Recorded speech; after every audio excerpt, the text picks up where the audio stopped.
Sundays at Riverside Park in Bitterne, a range of small locomotives pull carriages laden with people round two sets of tracks. It's a good old-fashioned family day out, but it's also a passion for the Southampton Society of Model Engineers who run the miniature railway. Some people are born with steam in their blood. My father took me to see steam trains when I was barely able to walk, and you just fall in love with them. A steam engine is an alive being. It's hissing and bubbling, and it doesn't sit there going brum brum brum. It's got steam coming out, and it's full of fire, and they're just exciting. And the little ones at 1 inch to the foot are just as exciting as the great big ones that you see down on the preserved railways. It's just one of those things. Some people like collecting stamps, others of us like being model engineers, and some of us in particular like steam engines.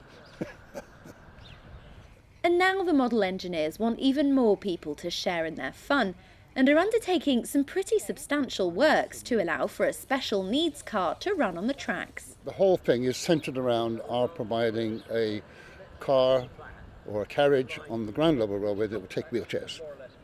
So when people come along in their wheelchair, we have on occasion had the parents lift the child or the adult onto the train, but it's not satisfactory, and having a special car, a special needs car, is the ideal thing. There are 2 or 3 in the country, and I've actually ridden in one, and they're excellent. We get all walks of life, young and old, able and not so able, and why can't we provide the same sort of fun for the disabled as we can for the abled? Once the works are complete, wheelchair users will be able to board their custom car in a special siding. The car will then be joined on to the rest of the carriages and the train will set off. When you come down here, there are people who are disabled or special needs, and they maybe can't sit on the railway seats track thing that they've got. So to have a disabled or special needs carriage would be brilliant, because then children in wheelchairs and their carers, or even adults, or people that can't actually sit on a proper trolley can have a ride around the track and enjoy it.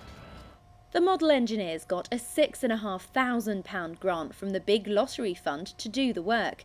They've also raised several £1,000s themselves to complete extra works on the site, including building a new garage for some of the trolleys.